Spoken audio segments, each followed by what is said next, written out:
Charity ഒക്കെ മതി സിസ്റ്ററെ, ഈ പരിപാടികളൊക്കെ നിർത്തേണ്ട സമയം പണ്ടേ അതിക്രമിച്ചു. നിങ്ങളൊരു കന്യാസ്ത്രീ ആകുന്നതിന്റെ ലക്ഷ്യം എന്താണ്? ഒരു യുവാവിന്റെ ചോദ്യമാണ് സന്യാസിനിയോട്. സന്യാസിനിയുടെ ഫേസ്ബുക്ക് പേജിൽ വന്ന ഒരു കുറിപ്പിന് മറുപടിയായാണ് ഈ ധാർമ്മിക രോഷം. ഇതിന് സന്യാസിനിയുടെ മറുപടി കൂടി കേൾക്കുക.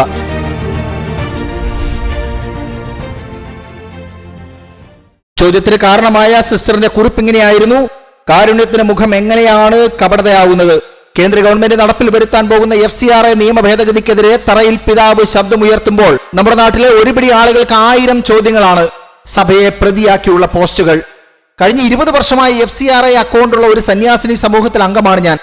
ഇക്കാലം മുഴുവൻ ഞങ്ങളുടെ 30ഓളം അഗതികൾക്കും HIV, കുഷ്ഠം, TB, ഭിന്നശേഷിക്കാർ, മാനസിക വൈകല്യമുള്ളവർ തുടങ്ങി നിരവധി സേവനങ്ങൾക്കായി ലഭിക്കുന്ന തുകയുടെ അക്കൗണ്ട് അതാത് വർഷം ആഭ്യന്തര മന്ത്രാലയത്തിന്റെ ഓഫീസിൽ സബ്മിറ്റ് ചെയ്യുകയും അവർ വെരിഫൈ ചെയ്യുകയുമാണ് പതിവ്.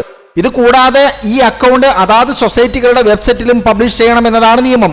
കഴിഞ്ഞ വർഷങ്ങളിൽ ഞാൻ തന്നെ അപ്ഡേറ്റ് ചെയ്യാൻ സഹായിച്ചത് ഓർക്കുന്നു. ഇത്രയും ചെയ്തിട്ടും നിങ്ങൾ ആരെയാണ് കട്ട്, മുക്കി എന്നൊക്കെ പറഞ്ഞ് ചീത്ത വിളിക്കുന്നത്? പാവങ്ങൾക്ക് വേണ്ടി, ജീവകാരുണ്യ പ്രവർത്തനങ്ങൾക്ക് വേണ്ടിയുള്ള ഒരു ചില്ലിക്കാശ് പോലും ഞങ്ങൾ ആരും സ്വന്തം ആവശ്യങ്ങൾക്ക് ഉപയോഗിക്കില്ല. ആഹാരം അവർക്കുള്ളത് അവരോടൊപ്പം ഭക്ഷണം കഴിക്കും. കാരണം അവരെ ശുശ്രൂഷിക്കാൻ ശക്തി വേണമല്ലോ. സർക്കാർ മതഭ്രാന്ത് തലയിൽ കയറി ഒരു മതത്തെ മാത്രം, അതായത് ഏറ്റവും ന്യൂനപക്ഷമായ സമുദായത്തെ ഫോക്കസ് ചെയ്യൽ ഇപ്പോൾ തുടങ്ങിയതല്ലോ. യാതൊരു പ്രതിഫലവും ഇല്ലാതെയാണ് ഈ കാരുണ്യ പ്രവർത്തികൾ ചെയ്യുന്നത്. അതിന് യേശുക്രിസ്തുവിന്റെ സ്നേഹത്തെ പ്രതി കമന്റ് ചെയ്യാൻ വരുന്ന കാരുണ്യമതികൾ ഒരുമിച്ചാൽ തീരുന്ന പ്രശ്നമേ ഉള്ളൂ. പിന്നെ എന്തിന് ഫോറിൻ ഫണ്ട്? ഞങ്ങൾക്ക് ഫോറിൻ ഫണ്ടിന് ആവശ്യമില്ലല്ലോ. നമ്മൾ ഒരുമിച്ച് നിന്നാൽ അതിന് ആവശ്യമേ ഇല്ലല്ലോ. നമ്മുടെ ഉദാരത കുറയുമ്പോഴാണല്ലോ മറ്റുള്ളവരുടെ മുൻപിൽ കൈ നീട്ടേണ്ടി വരുന്നത്. ഇതിനായാണ് ചാരിറ്റിയൊക്കെ മതി സിസ്റ്ററെ, ഈ പരിപാടികളൊക്കെ നിർത്തേണ്ട സമയം പണ്ടേ അതിക്രമിച്ചിരിക്കുന്നു. ഇനിയെങ്കിലും നിങ്ങൾ തകർന്നുകൊണ്ടിരിക്കുന്ന ക്രിസ്ത്യൻ സമുദായത്തിലേക്ക് ഇറങ്ങിച്ചെന്ന് അവരുടെ കുടുംബങ്ങളിലെ പ്രശ്നങ്ങൾക്ക് ഒരു സൊല്യൂഷൻ ഉണ്ടാക്കൂ എന്ന് പറയുന്നത്. യുവാവിന്റെ കുറിപ്പിങ്ങനെയാണ്: നിങ്ങൾ കന്യാസ്ത്രീ ആകുന്നതിന്റെ ലക്ഷ്യം എന്താണ്? കന്യാസ്ത്രീ ആവുന്നതിന് ശേഷം ഡോക്ടർ ആവുക എന്നതാണോ, അല്ലെങ്കിൽ നഴ്സ്, അധ്യാപകർ ആവുക എന്നതാണോ? ഇതൊക്കെ നിങ്ങൾ കന്യാസ്ത്രീ ആയില്ലെങ്കിലും ആകാമല്ലോ. നിങ്ങളുടെ സേവനം, നിങ്ങളുടെ സാമീപ്യം നിങ്ങളുടെ സമുദായത്തിലെ ഓരോ കുടുംബത്തിന്റെയും ആവശ്യമാണ്. നിങ്ങളുടെ ചാരിറ്റി പരിപാടികൾ സർക്കാരിന് വിട്ടുകൊടുത്തിട്ട് സഭയെ, സമുദായത്തെ സേവിക്കുക എന്നതാണ് ആവശ്യം അദ്ദേഹത്തിന്റെ.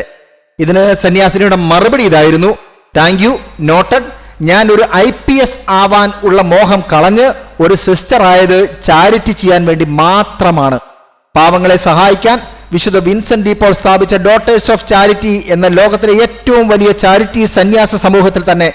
രണ്ടാമത്, കത്തോലിക്ക സഭയും നമ്മുടെ സമുദായവും തന്നെയാണ് എന്നും ആദ്യത്തെ സേവനം. മറ്റൊരു കാര്യം, കൺമുന്നിൽ വന്ന് ഒരാൾ കരയുമ്പോൾ സമുദായം ചോദിച്ചല്ലല്ലോ നമ്മൾ സഹായിക്കേണ്ടത്. കഴിഞ്ഞ 76 വർഷം സർക്കാരുകൾ മാറി മാറി വന്നിട്ടും അറിവിന്റെയും ആരോഗ്യത്തിന്റെയും വെളിച്ചം എത്തിച്ചേരാത്ത ഓണം കേറാ മൂലകൾ നമ്മുടെ രാജ്യത്തുള്ളപ്പോൾ അവരെയും ചേർത്ത് പിടിക്കേണ്ടത് എന്റെയും നിങ്ങളുടെയും ദൗത്യമാണ്.